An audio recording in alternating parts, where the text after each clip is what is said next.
다 함께 사도신경으로 우리의 신앙을 고백하며 새벽 예배 하나님 앞에 올려드리겠습니다.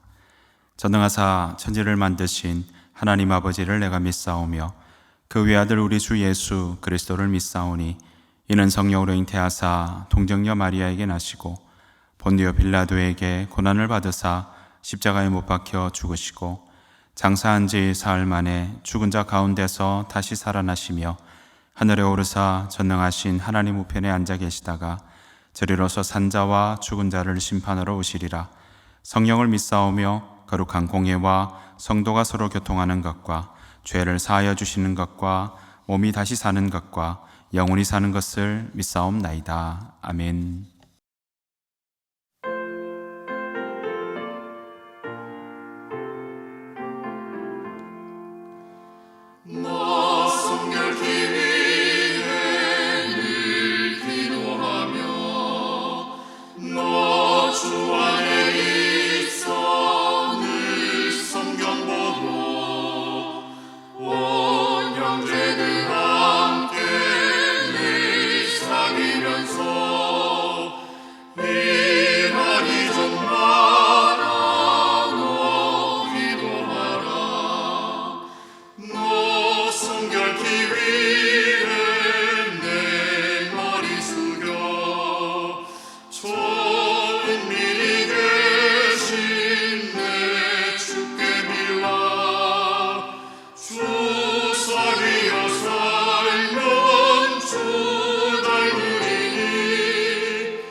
이 새벽 함께 보실 하나님의 말씀은 야고보서 3장 1절로 12절 말씀입니다.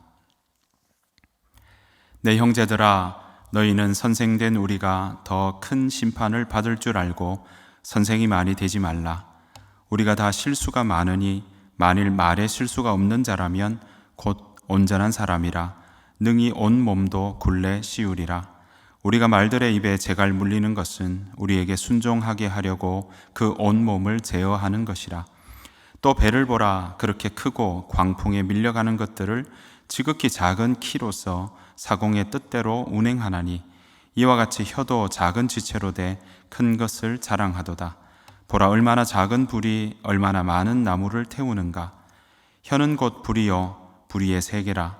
혀는 우리 지체 중에서 온몸을 더럽히고 삶의 수레바퀴를 불사르나니 그 사르는 것이 지옥불에서 나느니라. 여러 종류의 짐승과 새와 벌레와 바다의 생물은 다 사람이 길들일 수 있고 길들여 왔거니와 혀는 능히 길들일 사람이 없나니 쉬지 아니하는 악이요 죽이는 독이 가득한 것이라. 이것으로 우리가 주 아버지를 찬송하고 또 이것으로 하나님의 형상대로 지음을 받은 사람을 저주하나니 한 입에서 찬송과 저주가 나오는도다. 내 형제들아, 이것이 마땅하지 아니하니라. 샘이 한 구멍으로 어찌 단물과 쓴 물을 내겠느냐. 내 형제들아, 어찌 무화과 나무가 감람 열매를 포도나무가 무화과를 맺겠느냐. 이와 같이 짠 물이 단물을 내지 못하느니라. 아멘. 다 같이 기도하겠습니다. 우리를 지키시고 인도하시며 우리에게 복을 주사 평강 주시기를 원하시는 아버지 하나님, 저희를 예배의 자리로 불러주시고 예배로 하루를 시작하게 하시니 감사드립니다. 오늘도 우리의 앉고 일어섬을 보시며 우리의 생각을 밝히 하시는 아버지 하나님을 기억하며 그렇게 살아갈 수 있도록 함께하여 주옵소서. 우리의 도움은 천지를 지으신 여호와 하나님에게서 온다는 것을 우리의 마음에 두고 살아가는 하루가 되게 하여 주옵소서. 아버지 하나님, 육체와 마음의 질병으로 어려운 시기를 보내는 성도들이 있습니다. 생각하지 못한 경제적 어려움 때문에 힘겨운 하루하루를 보내는 이들 또한 있습니다. 주께서 그 작은 신음들을 들어주시고 우리 앞에 놓인 어려움과 문제거리에 우리의 마음과 우리의 삶이 우겨쌈을 당하지 않도록 인도하여 주옵소서. 성령께서 가장 선하고 평안한 길로 인도하시고 역사하여 주시옵소서. 이 시간 주의 말씀 듣기를 원합니다. 교훈과 책망과 바르게 함과 의로 교육하기에 유익한 주의 말씀이 우리의 각자의 심령에 깊이 심겨지는 시간 되게 하여 주옵소서. 이로 하나님의 사람으로서 온전케 되는 귀한 은혜가 있게 하여 주옵소서. 귀하신 예수님의 이름으로 기도하옵나이다. 아멘. 예배 자리로 나오신 여러분들에게 우리 주님의 은혜와 평강이 충만하시기를 간절히 축복합니다. 요즘 제가 청년들과 함께 시간을 보내고 또 청년들과 함께 대화를 나누다 보면 취직을 준비하는 청년들의 이야기를 종종 듣게 됩니다. 취직을 준비하는 청년들의 이야기를 들으면요, 이런 이야기를 해요. 필기시험을 합격하는 것도 참 필요하고 또 쉽지 않은 일인데 필기시험이 끝나고 나면 이 면접이 기다리고 있어서 이 면접 때문에 사실 더 긴장되고 떨립니다 라는 이야기를 듣게 됩니다. 왜냐하면 직접 만나야 되는 일이 있고요, 또 거기에 심사관께서, 면접관께서 어떤 말씀들을 하실지 사실 예상된 질문은 준비는 하지만 딱히 그것이 정확하게 나온다는 보장이 없기 때문에 어느 것이 나올까, 또 내가 너무 떨어서 그 질문에 답하지 못할까라는 고민들이 있다는 거죠. 예상 질문을 뽑아가고 예상 대답을 준비해 가지만 막상 면접 당일이 되면요, 침이 마르고 심장이 두근거린다고 해요. 어떤 말로 대답하느냐에 따라서 당락이 좌우되기 때문에 그렇습니다. 여러분, 면접 자리뿐만 아닙니다. 중요한 자리, 우리의 삶의 아주 중요한 자리에 어떻게 이야기를 하느냐는 사실 그 한마디가 삶의 중요한 기로를 결정하기도 합니다. 그래서 어떤 말을 할까는 정말 우리에게 중요한 대목이기도 합니다. 이게 얼마나 중요한지요, 잠언에서도 이렇게 나와요. 잠언 25장 11절 말씀인데요, 경우에 합당한 말은 아로새긴 은쟁반의 금사관이라. 그렇습니다. 사실 면접뿐만이겠습니까? 우리의 일상의 비즈니스나 또 중요한 대화 오가는 그런 관계에서 때에 맞는 알맞은 말이 얼마나 중요하고 또 얼마나 필요한지 우리가 다 알고 있습니다. 게다가 그때뿐이겠습니까? 친구 사이에서나 이웃과의 관계에서도 때에 맞는 말은 그 관계를 굉장히 풍성하게 만들거나 지속시키는 힘이 된다는 사실을 우리는 알 수 있습니다. 물론 그 반대의 경우는 어떻습니까? 하루 종일 아침에 들은 기분 나쁜 말은요, 우리 하루 온종일에 영향을 미쳐서 온종일 힘이 빠지게 만들고 우울한 하루가 되기도 합니다. 그 말 한마디가 무엇이라고 우리에게 그 말 한마디 때문에 하루가 왔다 갔다 할 수도 있다 하는 거죠. 부부 사이에도 어떻습니까? 사실 부부 사이의 관계가 틀어지는 것도 보면요, 사소한 어떤 일에 대해서 서로 상처가 되는 말 한마디로 시작될 때가 얼마나 많이 있습니까? 그래서 잠언에서도 이렇게 이야기를 하며 가르쳐 줍니다. 잠언 12장 18절 말씀인데요, 칼로 찌름같이 함부로 말하는 자가 있거니와 지혜로운 자의 혀는 양약과 같으니라. 그렇습니다. 지혜로운 자의 혀는요, 양약과 같고요, 칼로 찌르는 것처럼 말이 우리에게 칼이 된다는 이야기도 됩니다. 여러분, 남에게 쓴소리를 하고 남에게 유익이 되겠다고, 특별히 자녀에게 보통 보면 우리가 쓴소리를 많이 하게 되죠. 남에게 쓴소리를 하고 싶을 때가 있을 때 우리는 그때 다시 한번 우리의 마음을 잘 살펴볼 필요가 있습니다. 남을 비판할 때 진심으로 돕고 싶은 마음인지 아니면 그 사람 코를 납작하게 해주고 싶은 것인지 우리 마음을 곰곰이 들여다보아야 할 것입니다. 또 게다가 우리가 진심을 담은 그런 말을 한다 할지라도 우리가 주의해야 할 말이 있습니다. 그것은 언제나 한 번도 절대로 다시는 이런 말들을 같이 겸해서 하게 되면 그 말들은 굉장히 상대방에게 깊은 상처를 또 생각지 못한 오해를 불러일으킬 수도 있다라는 것입니다. 오늘 함께 읽은 야고보서에서도요, 교회 안에서 여러 가지 말들로 인해서 일어난 그런 문제가 있었던 모양입니다. 실컷 은혜 받았어요. 실컷 은혜 받은 후에 말로 사람에게 상처를 주고요, 또 그 다치게 하는 경우들이 그 야고보가 보낸 편지의 그 교회들 공동체에도 있었던 모양입니다. 그렇습니다. 이처럼 말은요, 예나 지금이나 힘이 있습니다. 아무리 강한 멘탈을 가진 사람이라 할지라도 때로는 무심코 들은 그 말 한마디 때문에 그 마음이 녹아내리기도 합니다. 이처럼 말은요, 우리에게 육체뿐만 아니라 마음의 영향을 줍니다. 게다가 어떤 마음이냐는 것은요, 다른 사람과의 소통의 능력을 좌우하게 만듭니다. 할 마음이 안 된다 그러면 말할 기분도 안 되는 거죠. 게다가 그 소통한다는 것은요, 그 마음 상태가 어떠냐에 따라서 결국은 다른 사람과의 관계도 있지만 결국 나 자신에 대한 진정한 행복이 무엇인지, 또 진정한 행복을 가져다 주는 그런 귀한 디딤돌의 역할도 한다는 것이죠. 이처럼 말은 결국 마음에 영향을 주게 되어 있습니다. 자, 이 말은 어떻게 이루어집니까? 새치혀로 하죠. 입술로 하고 혀로 합니다.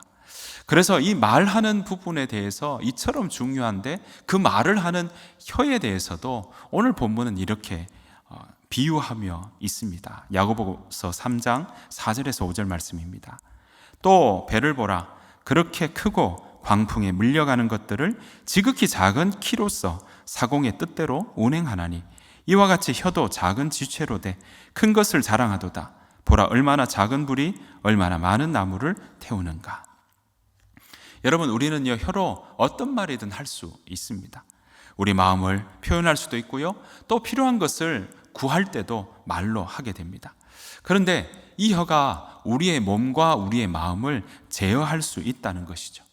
게다가 혀의 말로 우리는 결국 그 사람의 인품까지도 가늠해 보게 됩니다.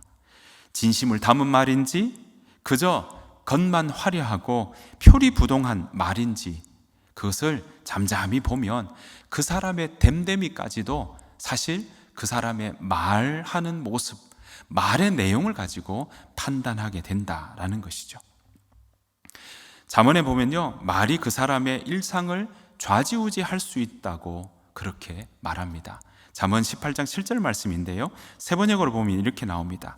미련한 사람의 입은 자기를 망하게 만들고 그 입술은 올무가 되어 자신을 올가맨다. 여러분, 입술이 올무가 되어서 자신을 올가맨다라고 이야기하고 있습니다. 뱉은 말 때문에 자기가 올가미에 걸리는 상황이 되는 거죠. 그래서 그런지 오늘 야고보도요, 오늘 본문에서 함께 읽은 본문에서 이렇게 강조하고 있습니다. 3절 말씀인데요, 우리가 말들의 입에 재갈을 물리는 것은 우리에게 순종하게 하려고 그 온몸을 제어하는 것이라. 여러분, 생각이 아니라 혀가 우리의 온몸을 제어할 수 있다라고 이야기하고 있습니다. 사실 우리는요, 어떤 생각을 하느냐에 따라서 우리의 삶이 이렇게 빚어진다, 그려진다, 만들어진다라고 생각합니다. 어떤 생각을 하느냐에 따라서 그 사람이 그 삶을 그 생각이 이끌어간다라고 생각하게 되는데, 오늘 본문에서는요, 그렇게 이야기하지 않습니다. 말이 온 몸을 제어한다는 거죠. 우리는 생각이 정리가 되고 그리고 결정이 되면 우리가 움직이니까 생각을 잘해야 되는구나 라고 이야기하고 그 생각이 우리의 앞길을 그렇게 이끌어간다라고 하지만 생각도 생각인데 그 생각을 제어하는 힘이 있다는 거예요. 그것이 무엇이냐? 바로 말에 있다는 겁니다. 왜 이렇게 말을 할까요? 여러분, 우리는 보통 먼저 생각하고 말한다라고 그렇게 이해를 합니다. 하지만 여러분, 우리 일상을 곰곰이 한번 생각해 보십시오. 나도 모르게 홧김에 말이 밖으로 튀어나올 때가 있죠. 또 생각지 못한 말에 툭 하고 던질 때가 있죠. 입 밖으로 나와버린 그 말 때문에 특별히 우리가 홧김에 하는 말 또는 화가 나서 하는 말들 때문에 그 다음 말들이 화난 것 때문에 더 화가 나고 더 화가 나서 그 뒤에 이렇게 화내려고 한 것이 아닌데 화가 막 쏟아지는 경우들이 있더라 하는 것입니다.